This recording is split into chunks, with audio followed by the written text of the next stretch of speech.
Crônicas, capítulo 21. Segundo livro das Crônicas, capítulo 21. Após a leitura, você mantenha a sua Bíblia aberta nesta passagem, por favor. O reinado de Jeorão. Descansou Josafá com seus pais e foi sepultado com eles na cidade de Davi, e Jeorão, seu filho, reinou em seu lugar. Teve estes irmãos, filhos de Josafá: Azarias, Jeiel, Zacarias, Azarias, Micael e Safatias. Todos estes foram filhos de Josafá, rei de Israel. Seu pai lhes fez muitas dádivas de prata, ouro e coisas preciosas, e ainda de cidades fortificadas em Judá. Porém o reino deu a Jeorão por ser o primogênito. Tendo Jeorão assumido o reino de seu pai, e havendo-se fortificado, matou todos os seus irmãos à espada, como também alguns dos príncipes de Israel. Era Jeorão da idade de 32 anos, quando começou a reinar, e reinou 8 anos em Jerusalém. Andou nos caminhos dos reis de Israel, como também fizeram os da casa de Acabe, porque a filha deste era sua mulher, e fez o que era mal perante o Senhor. Porém o Senhor não quis destruir a casa de Davi por causa da aliança que com ele fizera, segundo a promessa que lhe havia feito de dar a ele sempre uma lâmpada e a seus filhos. Nos dias de Jeroão se revoltaram os edomitas contra o poder de Judá e constituíram o seu rei, o seu próprio rei. Pelo que Jeorão passou adiante com todos os seus chefes e todos os carros com ele. De noite se levantou e feriu os edomitas que os cercavam e os capitães dos carros. Assim se rebelou Edom para livrar-se do poder de Judá até o dia de hoje. Ao mesmo tempo, se rebelou também Líbna contra Jeorão, porque este deixara ao Senhor, Deus de seus pais. Também fez altos nos montes de Judá e seduziu os habitantes de Jerusalém à idolatria e fez desgarrar a Judá. Então lhe chegou às mãos uma carta do profeta Elias, em que estava escrito: assim diz o Senhor, Deus de Davi, teu pai: porquanto não andaste nos caminhos de Josafá teu pai, e nos caminhos de Asa, rei de Judá, mas andaste nos caminhos dos reis de Israel, e induziste a idolatria a Judá, e os moradores de Jerusalém, segundo a idolatria da casa de Acabe, e também mataste a teus irmãos da casa de teu pai, melhores do que tu. Eis que o Senhor castigará com grande flagelo ao teu povo, aos teus filhos, às tuas mulheres e a todas as tuas possessões. Tu terás grande enfermidade nas tuas entranhas, enfermidade que aumentará dia após dia, até que saiam as tuas entranhas. Despertou, pois, o Senhor contra Jeorão o ânimo dos filisteus e dos arábios, que estão da banda dos etíopes. Estes subiram a Judá, deram contra ele e levaram todos os bens que se acharam na casa do rei, como também a seus filhos e as suas mulheres, de modo que não lhe deixaram filho algum, senão Jeoacás, o mais moço deles.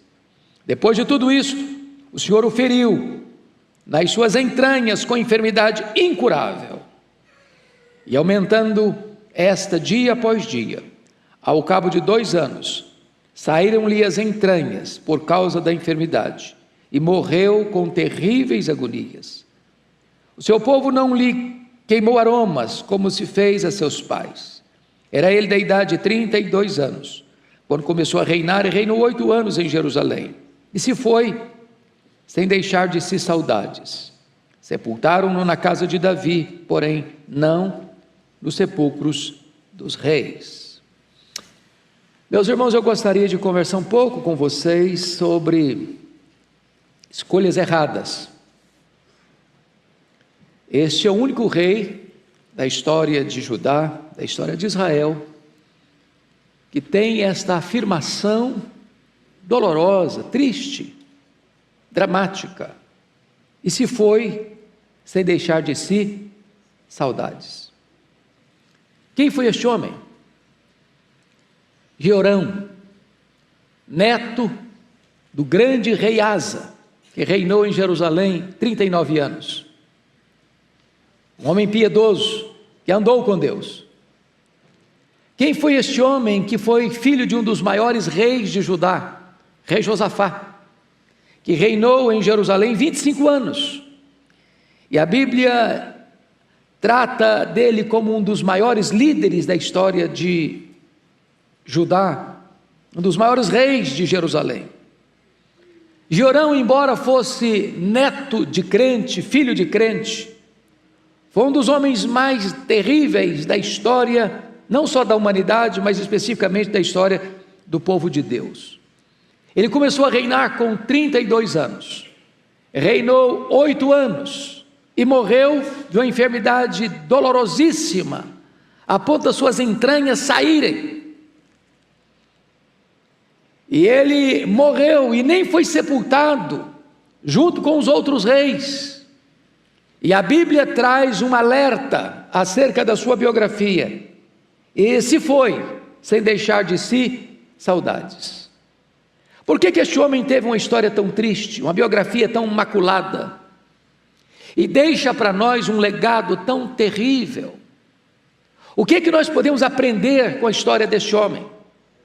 Qual é o alerta que a história deste homem traz para os nossos jovens, para os nossos adolescentes, para os nossos pais? O que esse homem fez que hoje você e eu precisamos evitar? E eu gostaria então que nós olhássemos como esse homem desperdiçou as oportunidades da sua vida. Em primeiro lugar, vamos ver os privilégios que ele teve. O primeiro privilégio que esse homem teve está aí no versículo 1. Descansou Josafá com seus pais e foi sepultado com eles na cidade de Davi, e Jeorão, seu filho, reinou em seu lugar. Jeorão era filho de um dos maiores homens da história, de um homem piedoso, de um homem de Deus, de um homem que andou com Deus, que confiava em Deus. Talvez você pudesse acompanhar comigo a leitura que farei no capítulo 17, é só 2 páginas antes desse texto, 2 Crônicas 17, versículos 3 a 6, olha aí o relato do pai dele, da história do pai dele. O Senhor foi com Josafá, 17:3, porque andou nos caminhos de Davi seu pai, e não procurou os Baalins, antes procurou o Deus de seu pai, e andou nos seus mandamentos, e não segundo as obras de Israel. O Senhor confirmou o reino nas suas mãos, e todo Judá deu presentes a Josafá, o qual teve riquezas e glória em abundância. Tornou-se-lhe ousado o coração em seguir os caminhos do Senhor, e ainda tirou os altos dos postes ídolos de Judá. Imagine você o que é ser criado numa casa cujo pai é um homem de Deus, cujo pai tinha um coração ousado em conhecer a Deus, em buscar a Deus, em andar com Deus, em fazer uma faxina no seu território, tirando a idolatria, tirando tudo aquilo que era errado. E esse menino crescendo nessa casa, olhando para o seu pai, vendo o exemplo do seu pai, percebendo o testemunho do seu pai. Ser um filho que tem um pai que é crente, que conhece a Deus, que anda com Deus, que serve a Deus, é um grande privilégio, um grande privilégio. Mas Jeorão jogou isso fora, ele não imitou o caminho, a vida, o exemplo de seu pai. Mas em segundo lugar, como privilégio, olha o versículo 3 comigo. Seu pai lhes fez muitas dádivas, está falando dos outros filhos, e eu imagino que nenhum pai hoje consegue dar para os filhos o que o Josafá dava para os filhos, porque olha aí o que ele deu. Seu pai lhes fez muitas dádivas de prata, ouro e coisas preciosas, e ainda de cidades fortificadas de Judá. Falou: meu filho, eu vou te dar um presentinho de aniversário, aquela cidade fortificada é sua, tá? E tem ouro, tem prata. A família nadava em riqueza. Mas olha o verso 3. Porém o reino deu a Jeorão por ser o primogênito. Com 32 anos, ele não só tem cidades fortificadas, ele não só tem riqueza de prata, de ouro, ele era do reino, no apogeu do governo do seu pai, um reino brilhante, um reino próspero, de riqueza, de fortalezas. Ele poderia já ter conquistado o que o pai conquistou, avançar, dizer: eu vou avançar, meu pai veio até aqui, eu vou daqui para frente, eu vou alargar as fronteiras, eu vou ter novas conquistas, eu vou ter novas vitórias. Privilégios. Se nós não aproveitarmos os privilégios que nós temos dentro da nossa casa, dentro da nossa família, nós podemos jogar todo esse legado, toda essa herança fora. Mas agora vamos ver, depois dos privilégios, vamos ver em segundo lugar os perigos. Perigos. Quais foram os perigos? Primeira decisão errada desse rei chamado Jeorão foi a decisão errada no casamento. Olha o versículo 6 comigo. Andou nos caminhos os reis de Israel, como também fizeram os da casa de Acabe, porque a filha deste era sua mulher, fez o que era mal perante o Senhor. Agora, imagine vocês, meus irmãos, o que é ter Acabe como sogro e Jezabel como sogra. Não dá para ser feliz, dá? Rapaz e moça, escute isso. Antes de começar a namorar, procure saber quem é a família do rapaz e da moça, viu? Entrar numa família de Jezabel é arranjar encrenca. Ter Acabe como sogro é encrenca. E note vocês que ele se casa com a mulher errada, e ele tem o sogro e a sogra errados, e diz a Bíblia que a sogra dele, a Jezabel, era assassina de profetas. A sogra dele impôs o culto a Baal lá nas 10 tribos do norte, à força da baioneta, da espada. E ele tinha 32 anos, ele não era adolescente mais, ele era um rapaz, já com a cabeça formada, já com estrutura emocional, pelo menos se esperava, para saber fazer as suas escolhas. E eu vou dizer para vocês, meninos, vocês jovens, que se vocês errarem no casamento, vocês encrencaram a vida toda. E uma palavra para os pais, para as mães, vocês precisam estar mais atentos sobre o namoro dos filhos. Se preciso for, interfira. É melhor ver seu filho e sua filha chorando um pouco agora, do que sofrendo a vida inteira. Se errar no casamento, a família toda está encrencada. A Bíblia diz: andarão dois juntos se não houver entre eles acordo. A Bíblia diz que você não deve se associar com os ídolos, com as trevas. Então é hora de você, rapaz, você moça, você pai, você mãe, estar atento com as antenas ligadas sobre a questão do namoro dos filhos. Segunda decisão errada desse moço, desse rei, foi a decisão errada com respeito à família. Olha comigo, por favor, o versículo 4. Tendo Jeorão assumido o reino de seu pai e havendo-se fortificado, matou todos os seus irmãos à espada, como também alguns dos príncipes de Israel. Você já pensou um negócio desse? Com quem que ele aprendeu isso? Negócio de matar. Não foi com o pai dele, não foi com o avô dele, foi com a família da mulher dele. E você percebe que esse moço não tem amor familiar. Ele teve exemplo dentro de casa, mas ele foi aprender errado com a família da mulher dele, que era uma família toda assassina, que mandava matar. E certamente ele faz isso por ciúmes ou insegurança, dizendo: não, olha, cuidado, você tem irmãos aí que podem tomar seu reino, que podem dar uma rasteira em você, que podem jogar contra você nos bastidores, e você vai ser ameaçado. Então, se você quer ter segurança no seu governo, mata todo mundo, mate os concorrentes, mate qualquer pessoa que possa fazer sombra em você ou ameaçar o seu reino. Olha o verso 13 comigo. Olha o verso 13. Mas andastes nos caminhos dos reis de Israel, e induziste a idolatria a Judá e os moradores de Jerusalém, segundo a idolatria da casa de Acabe, e também mataste a teus irmãos da casa de teu pai, melhores do que tu. Ou seja, este rei está matando seus irmãos, e aos outros príncipes. Não é porque eles eram maus, não é porque era gente ruim, não é porque era gente que estava tramando contra ele, não, era gente boa.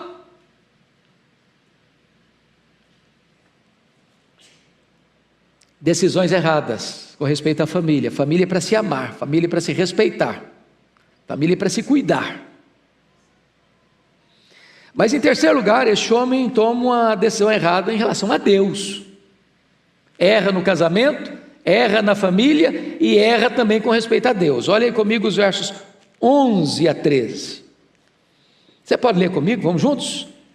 Também fez altos nos montes de Judá e seduziu os habitantes de Jerusalém à idolatria e fez desgarrar a Judá.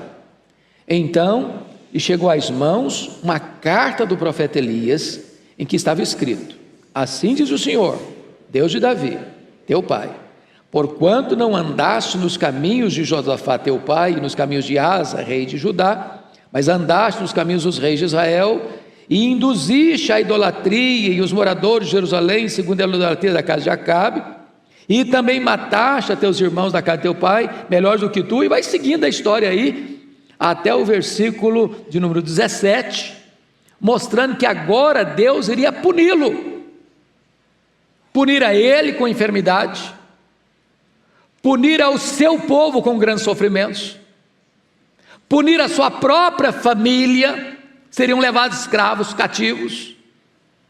Por quê? Por uma única razão: ele abandonou Deus de seu pai, de seu avô. Ele importou para Judá, para Jerusalém, o culto pagão das tribos do norte, imposta pela sua sogra, culto a Baal.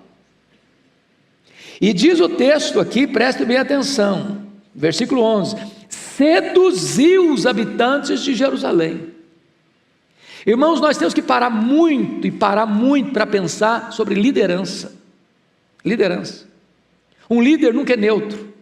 Um líder ou é uma bênção ou é uma maldição. Ou ele vai levar o povo a uma situação melhor, ou ele vai trazer uma derrocada para o povo.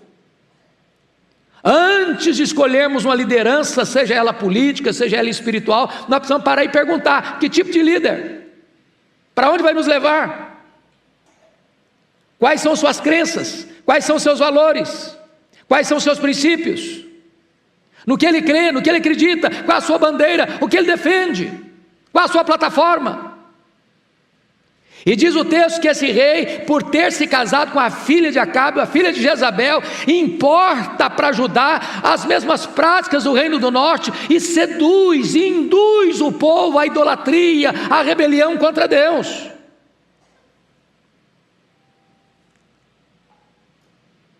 E o versículo 12, versículo 11, a parte final diz: e fez desgarrar a Judá. Levou a nação inteira para o abismo. Levou a nação inteira para a idolatria. Levou a nação inteira a abandonar o verdadeiro Deus. E a Bíblia diz que feliz é a nação cujo Deus é o Senhor. Meus amados irmãos, quando um líder tenta levar uma nação para longe de Deus, esta nação está cavando o seu próprio abismo, a sua própria sepultura. Sua própria sepultura.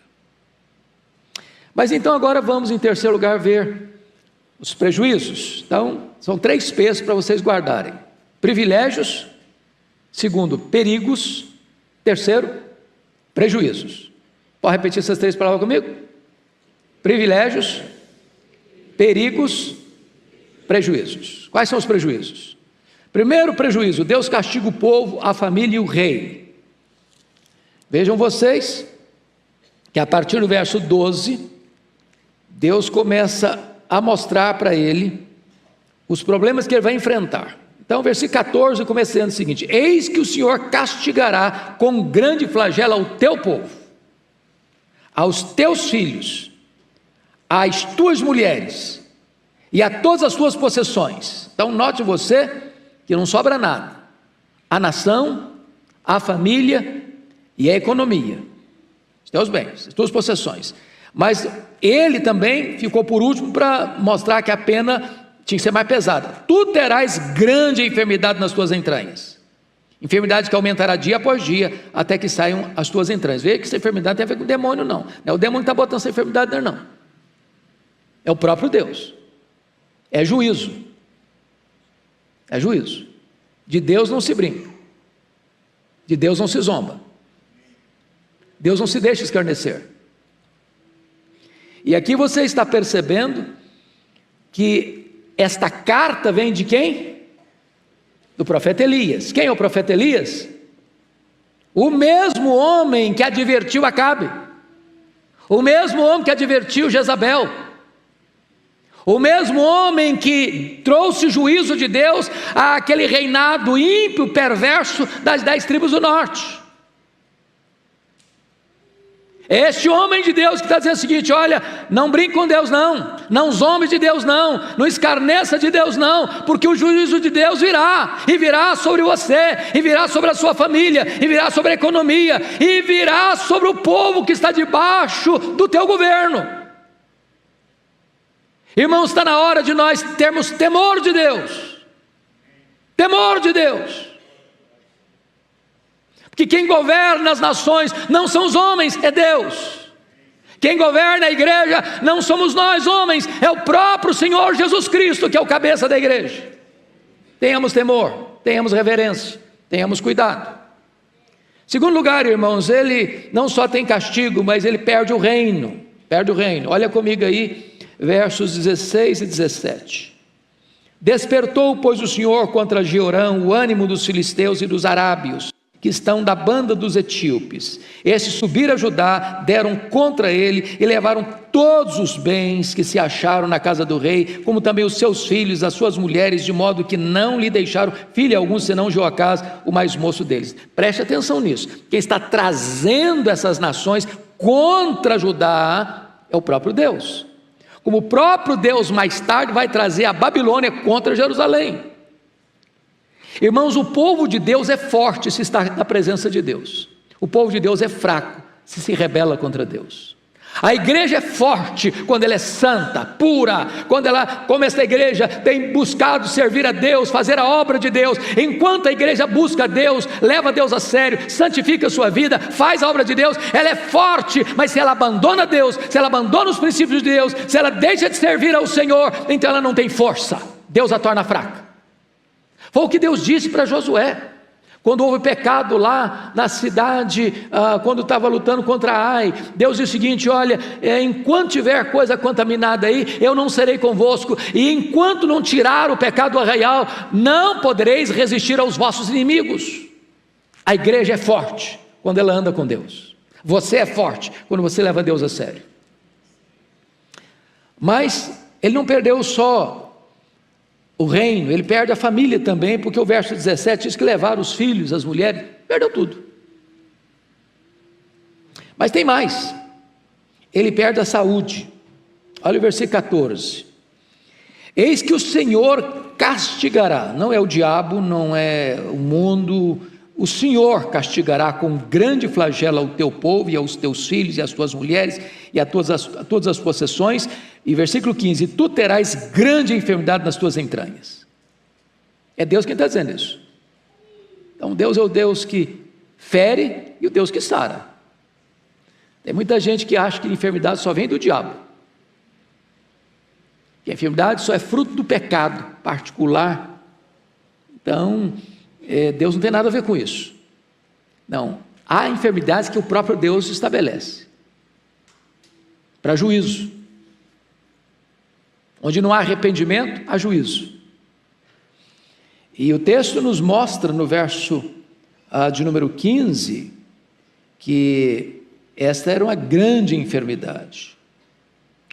E é uma enfermidade que aumentará dia após dia. E diz que o final dessa enfermidade, versículo 15, até que saiam as tuas entranhas. Eu fico imaginando o drama. E eu fico imaginando a sentença. Não adianta procurar médico, não adianta procurar recursos em outros países que têm tecnologia mais avançada, a sentença está lavrada. E olha o que acontece, ele perde a vida. Ele perde a vida também. Olha o versículo 18 e 19. Pode ler comigo? Vamos juntos? Depois de tudo isto, o Senhor o feriu nas suas entranhas, com enfermidade incurável, e aumentando esta dia após dia, ao cabo de 2 anos, saíram-lhe as entranhas por causa da enfermidade, e morreu de que maneira? Com terríveis agonias. Perdeu a vida. Perdeu a vida. Cuidado, cuidado, porque Deus é um Deus cheio de graça e misericórdia, mas Ele não se deixa escarnecer. Onde não tem arrependimento, tem juízo. Mas esse homem finalmente perde mais do que o reino, mais do que a família, mais do que a saúde, mais do que a vida. Ele perde mais do que tudo, ele perde o prestígio. Há muitos homens que sofreram na vida, mas que morreram e deixaram um legado, e seu nome é notório na história. Você pega os apóstolos, eles sofreram, eles foram martirizados, crucificados, queimados vivos, mortos à espada, torturados. Mas quando você fala no nome deles, o nome deles, a memória deles, o exemplo deles, o legado deles, encoraja você, anima você. Mas olha o que está escrito sobre esse homem, versículo 20, você pode ler comigo, vamos juntos? Era ele, da idade de 32 anos, quando começou a reinar, e reinou 8 anos em Jerusalém, e se foi sem deixar de si saudades. Meu Deus, não tem uma gota de lágrima no funeral desse homem. Alguém diria, já foi tarde. E o povo não chorou. E o povo nem disse, esse cara não merece nem sequer ser sepultado no sepulcro dos reis. Talvez sepultaram-no numa cova rasa. Estragou a vida, estragou o futuro. E diríamos hoje, perdeu também a sua alma. O que adianta o homem ganhar o mundo inteiro e perder a sua alma? A vida, irmãos, é feita de escolhas. Nós não podemos errar no casamento, nós não podemos errar com respeito à família, nós não podemos errar com respeito à nossa fé, nós não podemos errar com respeito ao nosso Deus. Que esta palavra seja uma palavra de exortação para você e para mim, e que nós aprendamos com os erros dos outros, porque isso é sabedoria, para não caminharmos nas mesmas trilhas sinuosas, a fim de evitarmos as mesmas dolorosas consequências. Que Deus tenha misericórdia de nós.